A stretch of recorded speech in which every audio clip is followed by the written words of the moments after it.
Boa noite, meus irmãos, graças e paz. Convido os irmãos nesse momento a abrirem suas Bíblias no Evangelho de Lucas, no capítulo 1. Nós estaremos lendo do versículo 68 até o 79. Meus irmãos, é muito bom quando algo que nós tanto esperamos se concretiza. Aquilo que a gente sonhou por muito tempo, aquilo que a gente planejou, a gente se organizou, a gente colocou o nosso coração, e então finalmente algo acontece. Essa semana mesmo podemos testemunhar alguns irmãos aí que apresentaram TCC, terminaram cursos. E é muito bom quando você olha toda a sua trajetória e você conseguiu chegar ao final daquilo que você tanto sonhava, quanto tanto esperava. É muito bom quando algo que a gente espera por muito tempo acontece. Eu não sei se os irmãos souberam, mas parece que até teve um time que recentemente ganhou dois campeonatos muito importantes, estavam bastante tempo esperando. Isso é muito bom. Quando nós sonhamos com algo e algo se concretiza.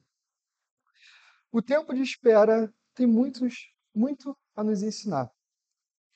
O tempo de espera ele é bom, mas ele é desafiador. Nos traz muitas incertezas, muitos desafios.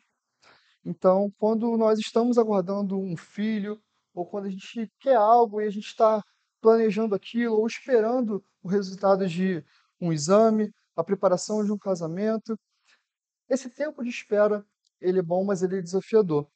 Mas o momento de espera, ele é marcado pela certeza de que algo vai se concretizar, de que algo de fato vai acontecer, aquilo que você tanto esperou vai acontecer. E quando aquilo acontece, então você tem a sensação de que tudo realmente valeu a pena. Valeu a pena esperar, para os irmãos que terminaram cursos da faculdade, por exemplo, valeu a pena acordar cedo, valeu a pena o seu estudo, valeu a pena abrir mão de tantas coisas, e vale a pena quando aquilo que a gente tanto espera, enfim, se concretiza. E no tempo do advento, meus irmãos, nós somos convidados a refletir sobre a concretização de uma promessa ainda maior. Algo que foi muito tempo esperado pelos profetas, pelos patriarcas, ao longo de toda a antiguidade. Agora, o ponto alto da história da humanidade se concretiza. O próprio Deus habita em nosso meio. O próprio Deus nos visita. O momento que o Verbo se faz carne e habita entre nós. E o Cântico de Zacarias, que é esse texto que nós acabamos de ler, registrado em Lucas 1, é a expressão da alegria dessa concretização. É a expressão da alegria de um homem em ver que aquilo que ele tanto esperou por tanto tempo, enfim, se concretizou. E esse homem era Zacarias. Quando nós lemos todo o capítulo 1, desde o início, vai contar a história de Zacarias. Ele era um sacerdote da linhagem de Abias, casado com Isabel. Ele não era o mesmo profeta Zacarias que a gente tem o livro no Antigo Testamento, ele era um sacerdote. E tanto ele quanto Isabel, eles eram da linhagem sacerdotal. E eles eram descritos como justos e irrepreensíveis em todos os preceitos e mandamentos diante do Senhor, como vai dizer o versículo 6. Porém, Isabela era estéril. E eles eram muito velhos, muito idosos já. E eles não tinham filhos. Certo dia, Zacarias ele estava no templo cumprindo o seu serviço, quando ele foi escolhido por meio de um sorteio para acender incenso no santo lugar. Algo que era difícil de acontecer, não era algo tão frequente, mas ele teve esse privilégio de ir ao santo lugar acender o incenso. E durante esse momento, o anjo Gabriel aparece para ele e traz uma mensagem extraordinária. O anjo vai trazer que a sua esposa, Isabel, daria luz a um filho, e ele seria chamado de João. Ele seria o precursor do Messias, e ele seria cheio do Espírito Santo desde o ventre. E por meio da sua pregação, muitos se converteriam, muitos seriam reconciliados com Deus. Olhando a situação de Zacarias, ele questiona o anjo. Zacarias, ele era velho, eles já eram idosos, a sua esposa era estéril, e não tinha como para Zacarias, ali, por meios naturais, dela vir a engravidar. E porque, ou pelo fato de ele não ter acreditado no anjo, Zacarias ele fica mudo até o dia da circuncisão de João, quando ele tinha 8 dias de vida. O menino nasceu e questionaram Isabel sobre o nome que daria ao menino.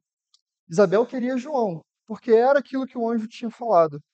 as pessoas que estavam ao redor, os familiares, queriam que botasse o próprio nome de Zacarias, pelo fato de ser uma tradição, do filho herdar o nome do pai. Mas Isabel queria João. E Zacarias, que estava mudo, não estava podendo falar, perguntaram a ele, por meio de acenos. Então ele pega uma tábua e ele escreve: o seu nome será João. No momento que ele escreve isso, no mesmo instante, a sua língua é destravada, a sua boca lhe abre, então ele começa a louvar a Deus. E nós iremos meditar no conteúdo desse louvor que Zacarias vai profetizar, que está descrito do versículo 68 a 80. E nós vamos ver em duas partes. A primeira, Zacarias ele vai louvar a Deus pela salvação concedida pela chegada do Messias, cumprindo as promessas feitas anteriormente e nos concedendo liberdade e a possibilidade de adorar a Deus verdadeiramente. E o segundo ponto, Zacarias ele vai profetizar sobre a vocação do seu filho. Então ele muda o foco ali, e ele vai profetizar sobre o seu filho, João Batista, como precursor de Cristo, e que ele seria o precursor daquele sol nascente, como o próprio Zacarias vai dizer, sol nascente que nos ilumina e nos dirige a um caminho da paz. Então esse é o conteúdo, essas duas partes que nós veremos hoje ao decorrer desse texto. E Zacarias ele vai começar essa canção dizendo: Bendito seja o Senhor, Deus de Israel, porque visitou e redimiu o seu povo. E o nome dessa canção ela é Benedictus, justamente por conta dessa primeira palavra que ele usa no momento do seu louvor. Bendito seja o Senhor. A primeira palavra de Zacarias, ao ter a sua voz retornada, foi um louvor a Deus. Ele poderia muito bem ficar feliz porque seu filho nasceu, ele poderia botar tantos assuntos em dia, ele poderia fazer tantas coisas, mas a primeira coisa que Zacarias fez ali foi louvar ao Senhor. A primeira palavra a sair da sua boca é um louvor a Deus. Para nós pode parecer um pouco difícil perceber a extensão do sentimento desse homem. Ele estava presenciando ali, naquele momento, o cumprimento de uma promessa que por muitos anos era esperada. Desde Gênesis, quando havia a promessa de que um descendente da mulher pisaria na cabeça da serpente. Então, ao longo da história do Antigo Testamento, várias promessas foram feitas a respeito de Cristo. E naquele momento, Zacarias estava presenciando o cumprimento daquela promessa. O Messias esperado estava vindo. O Salvador estava a caminho. Chegou o tempo. Zacarias ele não conhecia a história do Evangelho como nós conhecemos. Para ele, o que ele conhecia era aquilo que foi registrado no Antigo Testamento e que eram sombras que apontavam para Cristo. Ele sabia dos sacrifícios, ele sabia de cada uma das profecias, mas para ele ainda era um pouco opaco. Ele não conseguia ver claramente como nós vemos. Nós sabemos da cruz, nós sabemos da ressurreição, mas para Zacarias ali ele não via nada disso. Mas naquele momento, ele se enche de alegria porque ele sabe que aquilo pelo qual Israel esperou por tantos anos finalmente se concretizou. E não apenas se concretizou, mas se concretizou dentro da sua própria casa. E não apenas dentro da sua própria casa, o seu filho ia ser aquele pelo qual seria o precursor do Messias. Então, imagina a sensação de Zacarias nesse momento. Toda a história de Israel naquele momento estava chegando no seu clímax. O Messias estava vindo. O Messias estava chegando, ele estava a caminho. A promessa que foi dada aos pais agora está se cumprindo. E nada mais importava para Zacarias a não ser louvar ao Senhor. Nós vemos nesses versículos a profunda gratidão de um coração, de um crente judeu, diante da perspectiva do surgimento do Messias. Nós temos, irmãos, o privilégio ímpar de viver a clareza do Evangelho, de conhecermos o Evangelho, mas para Zacarias ainda era muito embaçado. Mas ele se alegra, porque naquele momento, o que tanto Israel esperava estava para acontecer em sua casa. E ele vai dizer: Bendito seja o Senhor, Deus de Israel, porque visitou e redimiu o seu povo.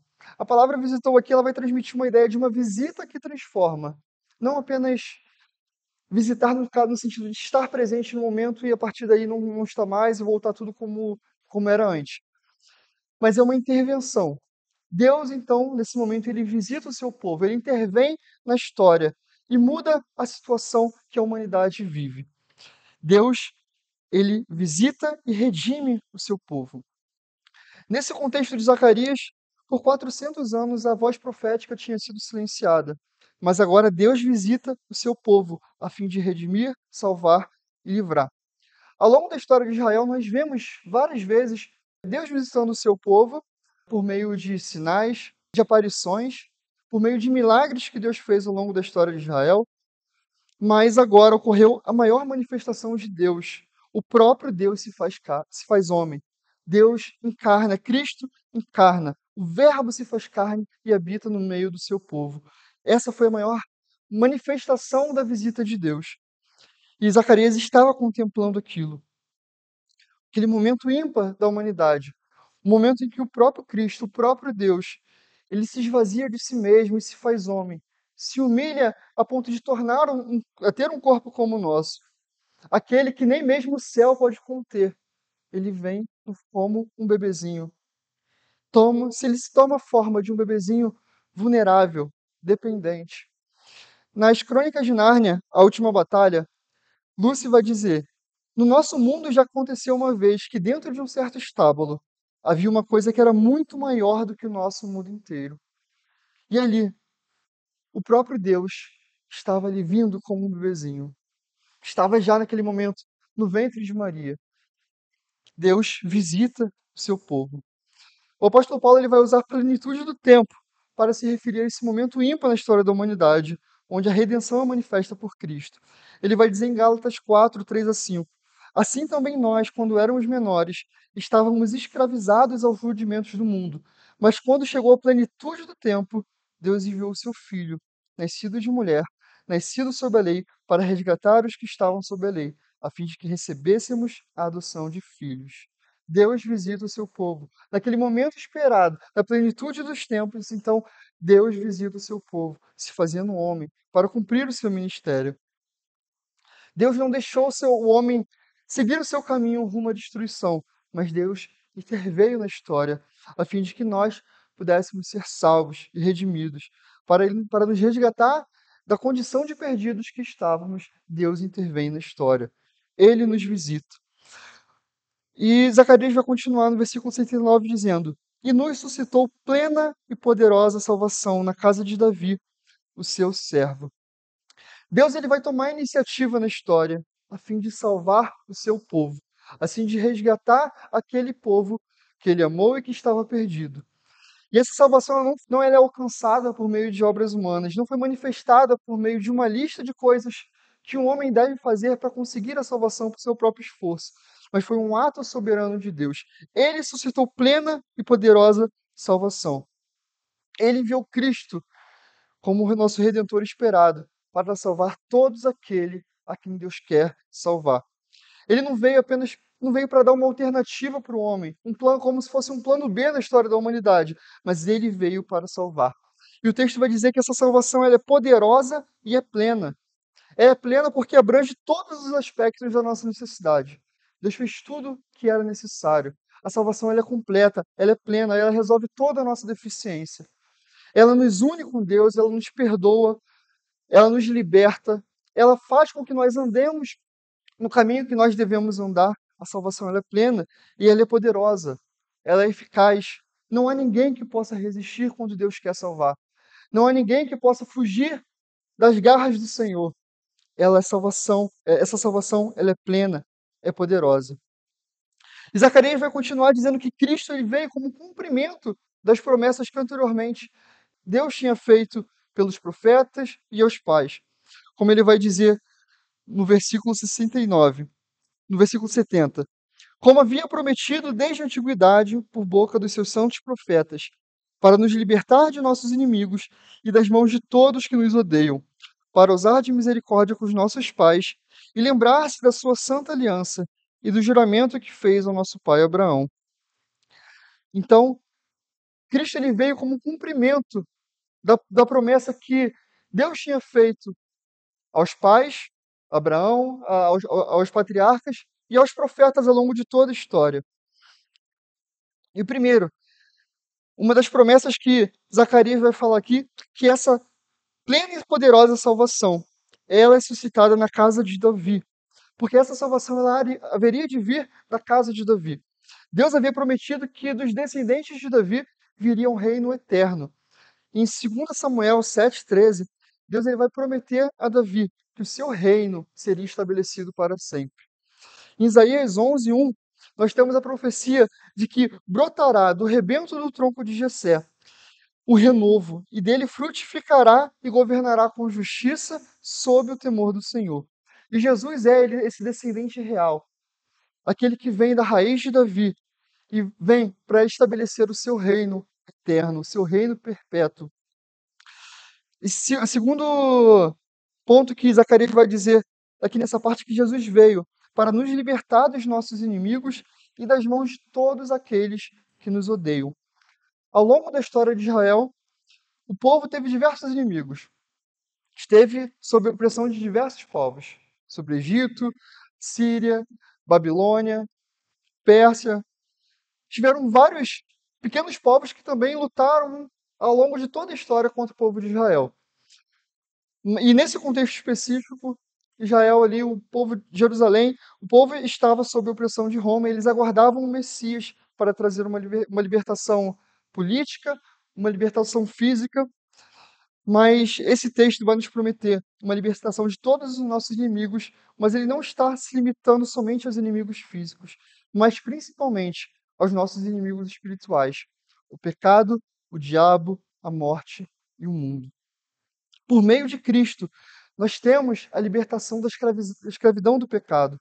Quando ele nos salva, ele tira a venda do pecado que está sobre os nossos olhos. Ele quebra as algemas do pecado que está sobre os nossos pulsos. Cristo nos liberta do domínio do pecado. Por meio de Cristo, a morte ela é vencida. Por meio de Cristo, as portas do inferno não prevalecem contra a igreja de Cristo. O diabo não pode tocar naqueles que foram nascidos de Deus. Tudo isso por meio de Cristo.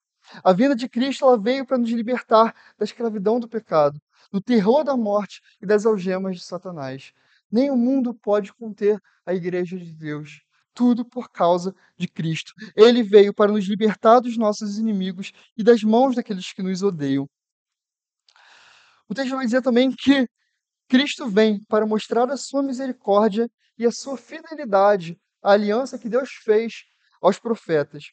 Como vai dizer no versículo 72 e 73. Para usar de misericórdia com os nossos pais e lembrar-se da sua santa aliança e do juramento que fez ao nosso pai Abraão. Então, Zacarias ele vai destacar dois atributos pelo qual Deus manifesta a Israel por meio da vida de Cristo. O primeiro, a misericórdia. Em meio a muitas falhas do povo de Israel, ao longo de toda a sua história, Deus sempre usou de misericórdia e compaixão. E em Cristo, essa misericórdia é demonstrada no seu ápice. O Redentor, o Senhor, Criador de tudo, não abandona o seu povo, mas ele envia o Redentor. Ele envia aquele pelo qual iria salvar aquele povo, que por muitas vezes abandonou a Deus, por muitas vezes pecou contra Deus, por muitas vezes adorou a falsos deuses, mas Deus então mostra a sua misericórdia enviando a Cristo. Deus também mostra a sua fidelidade quando ele cumpre as promessas que ele havia feito a Abraão e aos profetas. Todas as alianças que Deus estabeleceu ao longo da história apontavam para Cristo como cumpridor. Como eu disse, desde a primeira promessa ali em Gênesis, onde o descendente da mulher pisaria a cabeça da serpente. Ao longo de todas as alianças, todas as promessas que Deus foi fazendo com o povo, todas elas apontavam para Cristo como cumpridor. E em Gênesis 12, nós vemos Deus fazendo um juramento com Abraão, onde Abraão seria o pai de uma grande multidão, e que por meio dele, da sua descendência, todas as famílias da terra seriam abençoadas, e Cristo é a realização dessa promessa. Cristo é o cumprimento dessa promessa. Por meio de Cristo, todas as famílias da terra são abençoadas.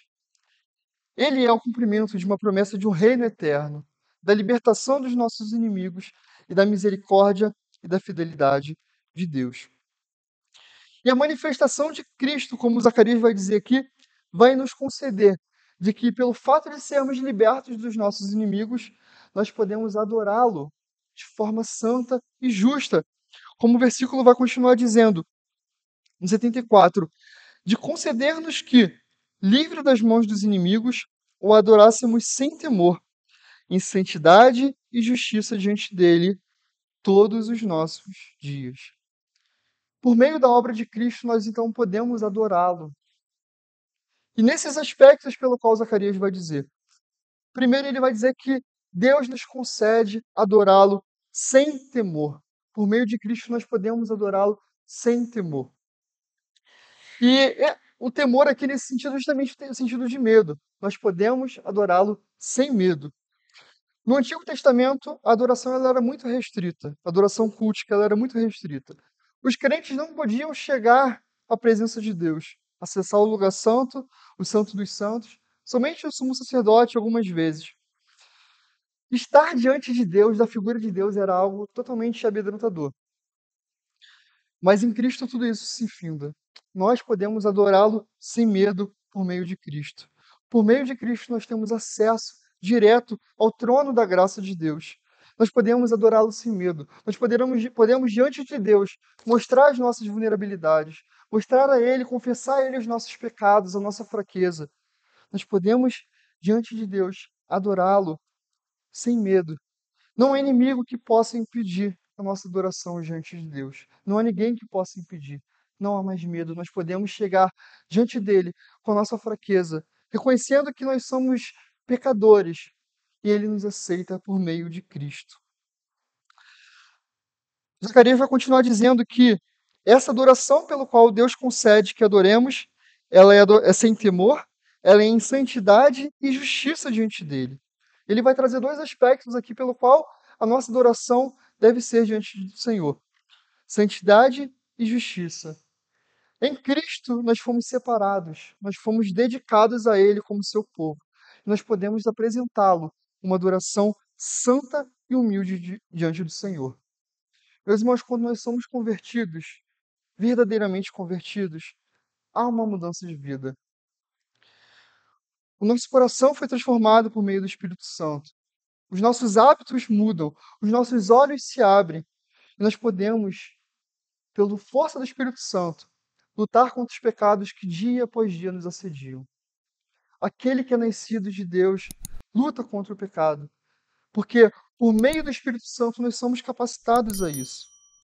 E nós devemos, pela graça do Senhor, nos apresentar diante dele com uma vida dedicada e reta, mas não por meio dos nossos esforços, não por meio das nossas boas obras, ou de um fingimento, ou uma capa de santidade, mas porque ele nos aceita.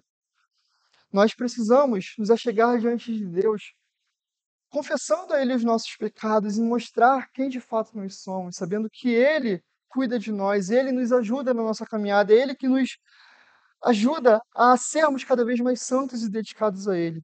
Nós podemos, então, prestar uma adoração santa e justa diante do Senhor. Mostrar que para nós, por meio dos nossos esforços, as nossas mãos estão vazias. Nós temos nada a oferecer a Deus, senão uma adoração que, vindo de nós mesmos, é imperfeita. Nós precisamos, assim como aquele publicano, bater no nosso peito e falar: Senhor, tem misericórdia de mim, porque eu sou pecador e eu preciso de Ti. Pela minha própria força, nada eu consigo fazer. Somente por meio da graça e da misericórdia do Senhor, nós podemos nos apresentar diante dele de forma santa e justa. E essa adoração que Jesus concede, que concedêssemos ao Pai, que Ele nos concede a entregar ao Pai, ela é sem medo, ela é santa, ela é justa e ela é perpétua. O texto vai dizer que Cristo nos concede adorá-lo por todos os nossos dias. Ou seja, a adoração e a vida em santidade, ela não é ocasional. Não é algo que você vai fazer apenas no domingo enquanto você está na igreja. Ou quando você está com as pessoas que compactuam a mesma fé que você. Mas a vida de adoração ela é uma vida contínua, perpétua, onde quer que você vá. Seja na sua casa, seja no seu trabalho, seja na igreja, seja com seus amigos. Nós precisamos viver essa vida santa, justa, todos os dias, porque nós podemos adorá-lo de forma santa, justa e sem temor, todos os dias. E esse trecho, ela vai nos trazer uma verdade muito profunda. Ela vai nos trazer uma verdade escatológica. Quando na eternidade, os redimidos, os salvos por Cristo, eles adorarão a Deus para sempre, sem qualquer tipo de interferência, sem o pecado, sem o mundo, sem o diabo, sem as ocupações do nosso dia. Lá nós poderemos adorá-lo de forma integralmente santa e justa por toda a eternidade. E nessa segunda parte, Zacarias vai falar, vai pegar naquele. Imagina esse momento. Zacarias, ele está louvando ao Senhor, depois ele olha para o seu filho. Ele pega o seu filho no braço e vai dizer: E você, menino, será chamado profeta do Altíssimo, porque precederá o Senhor, preparando-lhe os caminhos. Zacarias, ele vai reconhecer que naquele momento, ele reconhece que aquele bebezinho, João Batista, o seu filho, ele seria o profeta do Altíssimo que precederá o Messias. João Batista seria aqueles a quem os profetas haviam profetizado, dizendo que precederia o Senhor. Em Malaquias 3, o profeta vai dizer: Eis que eu envio o meu mensageiro, que preparará o caminho diante de mim. Isaías 40, 3-5, vai dizer: Voz do que clama do deserto, preparai o caminho do Senhor, endireitai no ermo a vereda do nosso Deus. Todo vale será exaltado, e todo monte e todo outeiro será abatido. O que é torcido se endireitará, e o que é áspero se aplanará. E a glória de Deus se manifestará. Toda carne juntamente verá, pois a boca do Senhor o disse. E em Malaquias também vai dizer: Eis que lhe enviarei o profeta Elias, antes que venha o grande e terrível dia do Senhor. Ele converterá o coração dos pais aos seus filhos, e o coração dos seus filhos aos seus pais, para que eu não venha e castigue a terra com maldição. Em resumo, essas promessas quer dizer o seguinte: que Deus haveria de visitar o seu povo, assim como Zacarias havia já afirmado que Deus visitou o seu povo. Deus haveria de visitar o seu povo. Ele veria como o Salvador de Israel, como libertador, como o Messias prometido. Mas antes dele vir, ele enviaria um mensageiro que prepararia o coração do povo. Esse mensageiro viria no poder de Elias e chamaria ao povo ao arrependimento. Assim como Elias pregava uma pregação de arrependimento, assim também assim também esse mensageiro, que sabemos que é João, ele viria no poder de Elias, clamando por arrependimento, pregando o arrependimento. E João Batista, ele é esse precursor. É aquele que veio antes de Cristo, com a missão de preparar o coração do povo para a chegada de Cristo. E Zacarias vai falar qual vai ser o conteúdo da pregação de João Batista. Ele vai dizer: para dar ao seu povo conhecimento da salvação, por meio da remissão dos seus pecados. A pregação de João Batista era ensinar que a salvação ela não era algo político. A salvação prometida não era algo terrena, mas ela era algo espiritual, por meio do arrependimento e do perdão dos pecados. Essa era a pregação de João Batista. Apontava para Cristo como aquele que seria o Salvador, como aquele pelo qual os pecados seriam perdoados, aquele pelo qual viria a libertação de Israel. João Batista vai pregar, e a gente pode ver, a partir do capítulo 3 de Lucas, um dos textos onde essa pregação de João Batista é descrita. Ele vai dizer: raça de víboras, quem deu a entender que vocês podem fugir da ira vindoura? Produzam frutos dignos de arrependimento. Ele vai dizer também que eu, na verdade, batizo vocês com água, mas vem aquele que é mais poderoso do que eu, pelo qual eu não sou digno de desamarrar as correias de suas sandálias. Ele os batizará com o Espírito Santo e com fogo. Na sua mão ele tem uma pá para limpar a sua eira e colher o trigo do seu celeiro, porém queimará a palha no fogo que nunca se apaga. Essa era a pregação de João Batista. Uma pregação dura, mas que trazia verdades profundas. Precisávamos nos arrepender. É necessário arrependimento. Essa era a pregação de João Batista. Ele veio para anteceder a Cristo, pregando a mensagem de Cristo. Quando nós olhamos a primeira pregação de Cristo, é o mesmo conteúdo da pregação de João Batista. Arrependam-se, pois é chegado o reino de Deus. E então Zacarias vai dizer, no versículo 77, que João Batista vem para dar ao seu povo conhecimento da salvação por meio da remissão dos seus pecados, graças à profunda misericórdia de nosso Deus, pelo qual nos visitará o sol nascente das alturas, para iluminar os que jazem nas trevas e na sombra da morte, e dirigir os nossos pés pelo caminho da paz. E então o sol nascente nasce, se levanta. Graças à profunda misericórdia de Deus, o sol nascente nos visita, vindo das alturas para iluminar os que jazem nas trevas e na sombra da morte. Por causa da misericórdia de Deus, o Pai envia o seu Filho. O sol nascente vem para dissipar todas as trevas. Cristo, que é chamado lá em Malaquias 4 como o sol da justiça, ele vem para resplandecer e trazer luz aonde não havia, para trazer vida aonde havia morte. Aqueles que jazem nas trevas e na sombra da morte, quando se deparam com a luz de Cristo, são transformados, são iluminados. E essa é a condição daqueles que não conhecem Deus. Estão jazendo, não sei se existe essa palavra, estão jazendo nas trevas e na sombra da morte. Essa é a condição daqueles que não conhecem a Deus. Estão se dirigindo à morte, estão nas trevas, onde só há escuridão. Mas quando Cristo se levanta, essa luz vem e dissipa toda treva. Por meio da misericórdia do Senhor, Cristo raiou para trazer vida, para trazer luz e trazer vida onde há morte. Cristo vem para transformar. O próprio Cristo vai dizer: Eu sou a luz do mundo. Quem me segue não andará em trevas, mas terá a luz da vida. João 8, versículo 12. Cristo é a luz que resplandece sobre as nossas vidas. Aqueles pelo qual foram iluminados por Cristo, não há trevas. Aqueles pelo qual Cristo veio como vida, não há mais morte.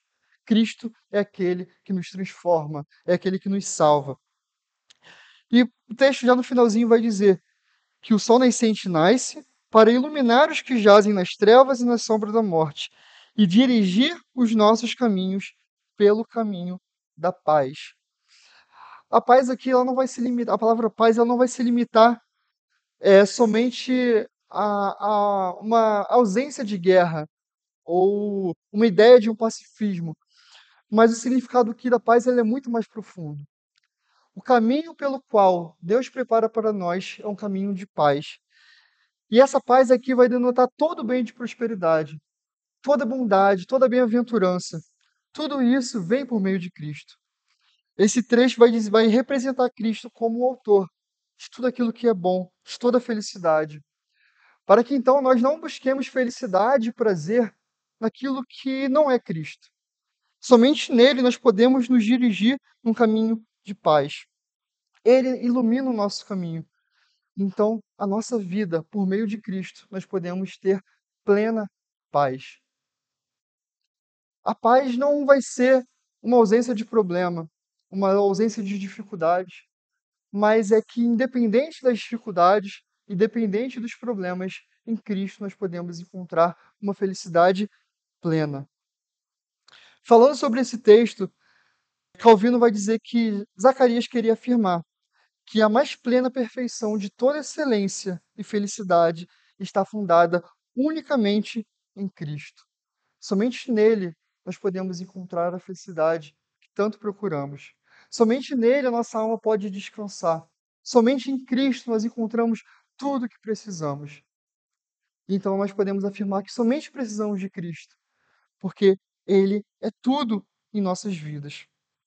Salmo 16, no versículo 11, o salmista vai dizer: Tu me farás ver os caminhos da vida, e na tua presença a plenitude de alegria, e a tua destra há delícias perpetuamente.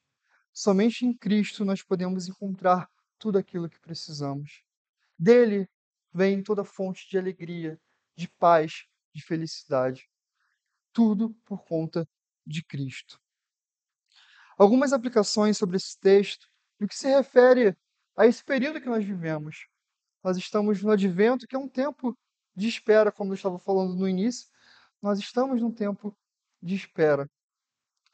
E nesse tempo de espera, enquanto nosso coração anseia para comemorando o nascimento de Cristo e esperando a manifestação novamente de Cristo, nós podemos meditar primeiro na fidelidade de Deus no cumprimento das suas promessas. Nesse cântico nós vemos um reconhecimento profundo da fidelidade do Senhor por meio de Zacarias. O Senhor que cumpriu as suas promessas de enviar Cristo, o nosso Salvador. Então, nesse texto, Zacarias vai meditar e vai louvar a Deus pela sua fidelidade, sabendo que o Senhor cumpre tudo aquilo que ele promete. Lembre-se disso. Deus cumpre tudo aquilo que ele promete. Assim como ele veio como havia prometido, assim também ele há de voltar para buscar a sua igreja. Ele não vai mudar, ele não mudará as suas promessas. Ele é fiel. Zacarias aqui louva a Deus pela sua fidelidade. Nós podemos também testemunhar o quanto Deus é fiel. E há uma promessa de Deus para a sua igreja. Ele há de vir para buscar o seu povo, para buscar a sua igreja. Ele promete um lar eterno para os seus filhos. E lá não haverá mais choro, não haverá mais dor, não haverá mais preocupações, mas haverá plenitude de alegria eternamente diante de Deus. Lá, como o texto que há pouco tempo atrás nós estávamos meditando aqui nos sermões de domingo, o Senhor enxugará dos nossos olhos toda lágrima, porque lá não haverá mais dor, não haverá mais pranto. Nós precisamos meditar e louvar a Deus pela sua fidelidade, porque Ele há de cumprir aquilo que Ele tem prometido. Segundo, nesse tempo de advento, louve a Deus pela obra perfeita de Cristo. Zacarias vai louvar ao Senhor pela salvação prometida. Ele vai exaltar a obra redentora de Cristo, que para ele ainda era muito embaçado. Ele não viu tudo acontecendo, mas nós sabemos. Nós podemos louvá-lo, porque Deus fez tudo o que era necessário para nos salvar. Não há necessidade, irmãos, de fazermos sacrifícios. Não há necessidade de castigarmos o nosso corpo, a fim de que nós alcancemos a salvação pelos nossos próprios esforços. Mas tudo é por meio de Cristo. E nós podemos louvá-lo pela sua obra perfeita e eficaz. A salvação que, como Zacarias vai dizer, é plena e é poderosa, que vai muito além dos limites físicos, que vai muito além da nossa capacidade, vai muito além da nossa vontade. Mas Deus, Ele manifesta a salvação por meio de Cristo. Terceiro, nesse tempo de advento, compartilhe a mensagem do Evangelho. Zacarias aqui ele vai apontar para a missão de João, mas ele vai nos lembrar também da nossa missão: preparar o caminho do Senhor, proclamando a boa nova do Evangelho. Neste mundo, nós somos aquelas vozes que clamam no deserto, pregando arrependimento. Nós devemos pregar a mensagem do Evangelho. O advento vai nos lembrar que a luz foi manifesta, dissipando as trevas, e que nós temos responsabilidade de falar dessa luz. Não permitir com que as pessoas andem em direção às trevas e a gente fique calado, fique no nosso lugar, mas esse texto nos motiva a compartilhar dessa luz, a mostrar a luz de Cristo por meio da pregação do Evangelho. Nesse tempo de Natal, de advento, não permita que o Natal na sua casa seja apenas um encontro social onde você vai lá comer com seus familiares, com seus amigos, mas lembre-se da mensagem do Evangelho e pregue a mensagem do Evangelho. Se tiver a oportunidade de parar, qualquer momento que tiver, e pregue a palavra do Evangelho. Não deixe isso passar despercebido. E por fim, esse texto nos impulsiona a viver uma vida dedicada a Ele. Por meio de Cristo, nós fomos libertos daquilo que nos aprisionava. E nós podemos adorá-lo, como nós lemos, sem temor, em santidade e justiça, por todos os nossos dias. Por meio desse texto, nós somos motivados a reavaliar as nossas atitudes, a nossa conduta diante de Deus e diante dos homens. Nós precisamos viver uma vida transformada, uma vida dedicada ao Senhor, alinhada com as verdades do Evangelho, aos princípios de Deus em santidade. O verdadeiro cristão precisa viver de forma transformada, porque o verdadeiro cristão tem a sua vida transformada. Ele precisa viver de forma santa. Quando o sol nascente se levanta sobre as nossas vidas, todas as trevas são dissipadas. E o Senhor, como nós lemos, nos dirige pelo caminho que nós devemos andar, pelo caminho da paz. E por meio de Cristo, nós podemos encontrar nele a redenção, o perdão dos nossos pecados.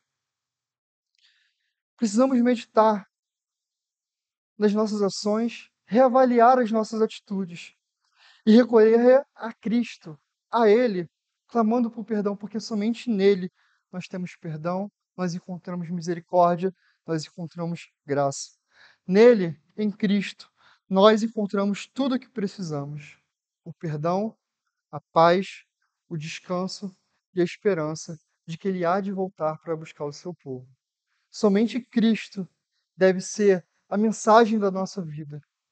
A nossa vida deve refletir a Cristo e viver de acordo com aquilo que Ele quer que nós vivemos. Então a nossa vida tem que ser voltada para Cristo, para a mensagem do Evangelho, porque nele nós encontramos tudo que nós precisamos. E que essa seja a mensagem que possa estar gravada em nosso coração dia após dia. Amém? Vamos orar?